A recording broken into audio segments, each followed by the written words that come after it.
मी आता आदरणीय उद्धवजींना विनंती करतो की आपण संबोधित करावं.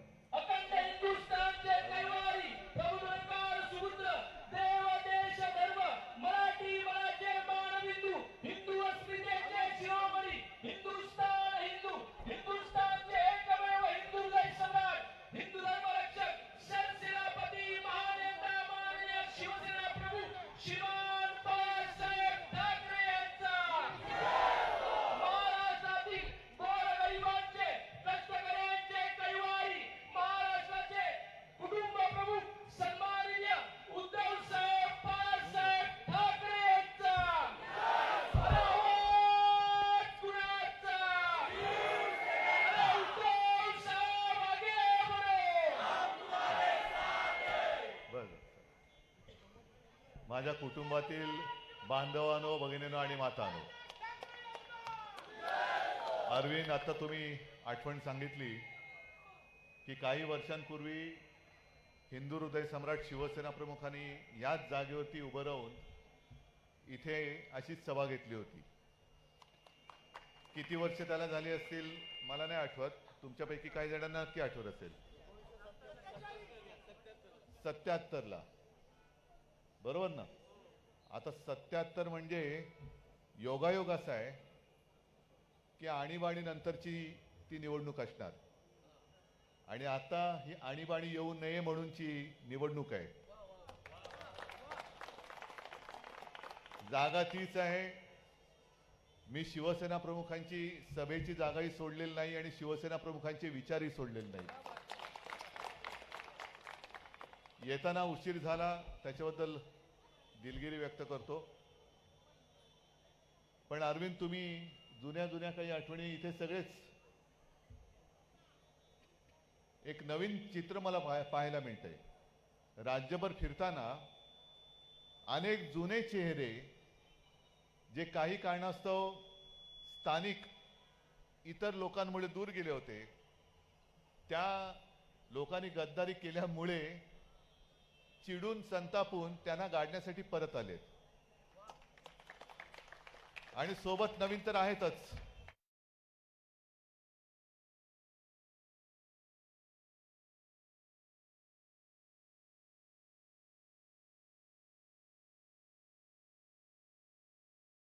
अशी सहज गंमत म्हणून म्हटलं अरविंदना जरा फोन करा, कारण आपल्याकडचं मुंबईचं मतदान 20 मेला आहे.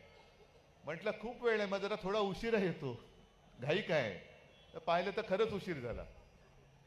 पण 20 मेला निवडणूक आपल्या मुंबईची आहे म्हटल्यानंतर तुम्ही सुद्धा गाफील राहू नका. याचं कारण असं की आता मुलांच्या परीक्षा येतील, त्याच्यानंतर सुट्ट्या लागतील. साहजिकच आहे, आपला मुंबईकर जो आहे तो बराचसा कोकणी आहे, कोकणामध्ये जाणार, आंबे काजू. पण ते केल्यानंतर तुम्ही 20 तारखेला यांचे 12 वाजवण्यासाठी मला मुंबईत पाहिजे. अगदी माता भगिनींना सुद्धा सांगतोय की सुट्टीनंतर सुद्धा आपल्याला घेता येईल, पण यांना आता सुट्टीवर पाठवायचे दिवस आलेत. कारण ज्या पद्धतीने कारभार चाललाय, मी असं म्हणेन अरविंद, मला वाटतं तुम्हीच एक 2-3 दिवसात तुमच्या कार्य अहवालाचं प्रकाशन केलं होतं, हो ना? जसं अरविंदनी गेल्या 5 वर्षातला म्हणजे एकूण 10 वर्षातला खासदार म्हणून, तुम्ही बसा ना, आपला कार्याचा अहवाल प्रकाशित केला, तसं मी भाजपला सांगतोय, अगदी पंतप्रधान आणि अमित शहाना सांगतोय, तुम्ही 10 वर्ष काय केलं त्याचा अहवाल प्रकाशित करा. आणि मला खात्री आहे, हे आता तुम्ही बोललात की आपल्या देशातल्या कंपन्या विकल्या, किती कुटुंब आम्ही फोडली, किती पक्ष आम्ही फोडले, किती सरकारं पाडली, हे असेच सगळ्यांचा कर्मदरिद्रीपणाचा तो अहवाल असेल. चांगलं काहीच केलेलं नाहीये. दुसऱ्यांच्या कामाचं श्रेय हे घेतायत, घ्या, कारण कामं करणारी माणसं आमच्याकडे खूप आहेत. तुम्हाला तेवढंच पाहिजे, तेवढंच होतंय की कामं तर काही करू शकत नाही, पण दुसऱ्याच्या कर्तृत्वावर आपला शिक्का मारायचा. आणि जे कोणी दिव्य खासदार असं म्हणत असतील की इथल्या सगळ्या जो काही नामांतर जी झाली त्याचं श्रेय ते घेत आहेत, अहो दुसरं काम काय, एक तर नाव बदलणं, नाही तर नावं ठेवणं, दुसरं येतंय काय? पण तुम्ही जर का हे नाव बदलण्याचं श्रेय घेत असाल तर मला त्यांना आज सुद्धा एक सांगायचं आहे की हिंमत असेल तुमच्यामध्ये तर महाराष्ट्रातून जे उद्योग तुम्ही गुजरातला नेत आहेत तुमचे मोदीजी, ते नेऊ नका म्हणून एक तरी अक्षराने त्यानं पत्र लिहा ना, की मी ज्या महाराष्ट्रातून निवडून येतो, ज्या मुंबईतून मी निवडून आलो होतो, आता नाही येणार परत. कारण ज्यांनी ते पत्र लिहिले त्यांचं नाव तुम्ही सांगितलं नाही तरी लोकांना कळलंय. अगदी त्यांच्या वॉर्डातला हिरे व्यापार सुद्धा त्यांनी गुजरातला नेला. मग त्याच्याबद्दल पत्र का नाही लिहित? मी अनेकदा सांगितलेलं आहे की गुजरातचे आमचं काहीच भांडण नाही. गुजराती माता भगिनी बांधव सगळे येतात. मी वारंवार का सांगतोय? कारण कुठेही कोणाचा गैरसमज होता कामा नये. आपलं उद्या सरकार आल्यानंतर, इंडिया आघाडीचं सरकार केंद्रात आल्यानंतर गुजरातच्या हक्काचं असेल ते आपण जरूर देऊ. तिकडे आम्ही काही द्वेष भावना करणार नाही. पण गुजरातला समर्थन करताना तुम्ही महाराष्ट्राचे लचके का तोडताय? माझ्या महाराष्ट्रातल्या अगदी मराठी माणसं आहेतच, मराठी माणसाचाच महाराष्ट्र आहे, गुजराती बांधव आहेत, उत्तर भारतीय आहेत, सगळेच जे इकडे आलेत त्यांना कुठे आम्ही नाही म्हटलेलं नाहीये. मग तुम्ही जे महाराष्ट्र का ओरबाडतायत? महाराष्ट्र आम्ही तुम्हाला ओरबाडू देणार नाहीये. आणि मग ह्या ज्या काही गोष्टी आहेत, कारण 20 तारीख म्हटलं तर खूप लांब आहे. आता वातावरण पेटलेलं आहे. या सगळ्या काळामध्ये एक तर परीक्षा असणार आहेत. आणि आजच मी वृत्तपत्रात बातमी वाचली की निवडणुकीच्या कामाला महापालिकेचे काही आरोग्य कर्मचारी आता त्यांनी नेमलेत. म्हणजे आरोग्याच्या सेवेच्या आधी जी काही वाट लागली ती लागले, त्याच्यात आता हे कर्मचारी त्यांची कामं सोडून त्या कामामध्ये लावत आहेत.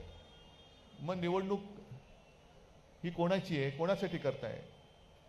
एकूण जे काय वातावरण पेटलेलं आहे ते थोडंसं शांत व्हावं म्हणून त्यांनी निवडणुकीचा कालावधी महाराष्ट्रात लांबवलाय की काय, असं मला वाटायला लागले. कारण काल परवाकडेच ते जे निवडणूक रोख्यांचं जे भांड त्यांचं फुटलं, बिंग फुटलं. प्रचंड पैसा, हजारो कोटी रुपये भारतीय जनता पक्षाने कमवले. म्हणजे राहुल गांधी एक बरोबर बोललेत की जसं पूर्वी तुम्हाला माहिती आहे, एक जमाना असा होता की कोणी मारुती 1000 घेतली तर त्याला लगेच फोन यायचा खंडणीसाठी, यायचा ना. तसं आता हे सगळे सरकारी यंत्रणांचे भाई झालेत. कोणत्या कंपन्या असतील, कोणी काय कमवलं काही, भाई त्यांना फोन करतात, ऑफिस में आ जाओ. त्यांच्यावरती धाडी टाकतात, त्यांना त्यांच्या चौकशा करतात, त्यांना बदनाम करून टाकतात. आणि मग सगळी सेटलमेंट झाली का चौकशा बंद. जे राहुल गांधी बोललेत की तुम्ही सरकारी यंत्रणांचा वापर करून खंडण्या वसूल केल्यात, ह्या खंडण्या नाही तर म्हणायचं काय त्याला? काय काय कंपन्या तर अशा आहेत की त्यांच्यावरती धाडी टाकल्या गेल्या आणि मग ताबडतोब निवडणूक रोखे हे त्या कंपनीने खरेदी केले आणि भरघोस देणगी यांना दिली आणि ती दिल्यानंतर चौकशा बंद. म्हणजे छापे टाकायचे आणि काटे काढायचे, असं त्यांचं सगळं धोरण आहे. आता सुद्धा तुम्ही पाहत असाल प्रचंड प्रमाणामध्ये जाहिराती सुरू आहेत, प्रचंड सगळीकडे बघा.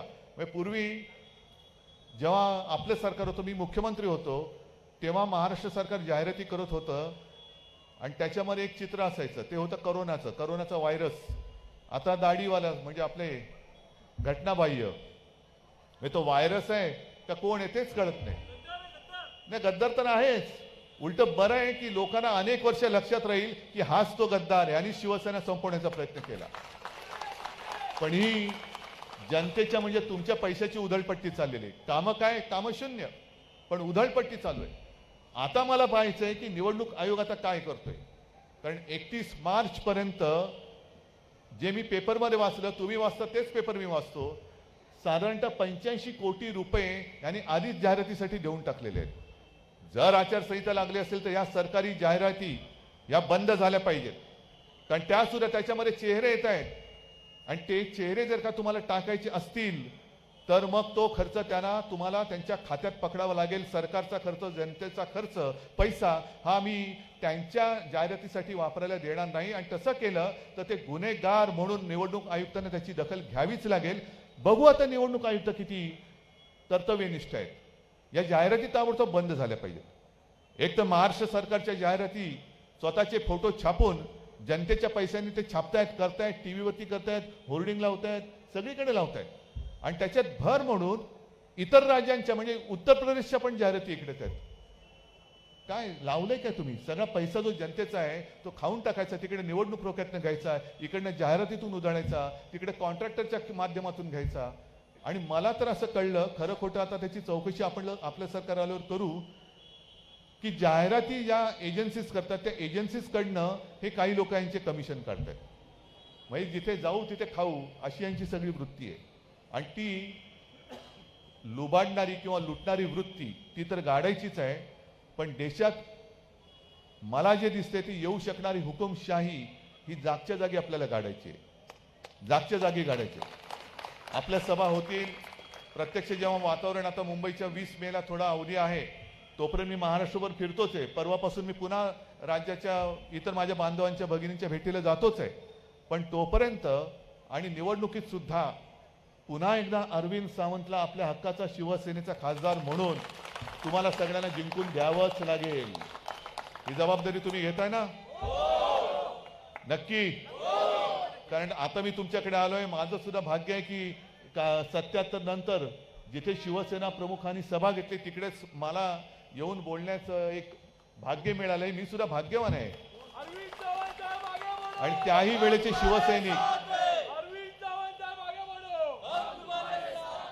वेळेचे शिवसैनिक हे आज देखील माझ्यासोबत आहेत. आणि जसं मी सुरुवातीला म्हटलं तशा नवीन पिढीतले भावी शिवसैनिक सुद्धा माझ्या समोर आहेत. मला असं वाटतं एवढं नशीब आणि एवढं वैभव एखाद्याच्या वाट्याला येत असेल ते तुमच्या सगळ्यांच्या आशीर्वादाने माझ्या नशिबी आलेलं आहे. हेच प्रेम, हेच आशीर्वाद असेच कायम ठेवा. सगळ्यांना शुभेच्छा देतो. जय हिंद, जय महाराष्ट्र.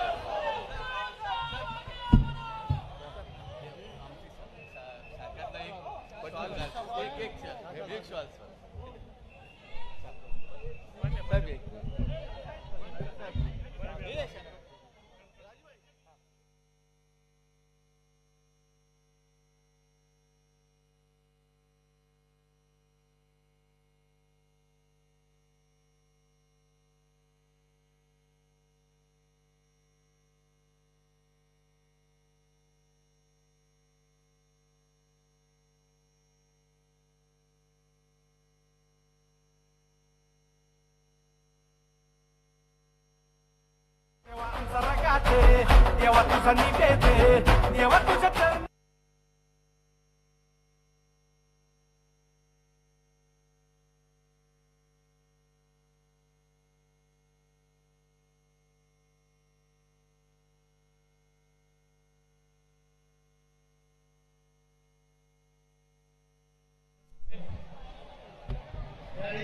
हॅलो, कृपया मी विनंती करतो साहेबांना जाण्याचा मार्ग मोकळा करा. कोणी गडबड करू नका. कृपया विनंती.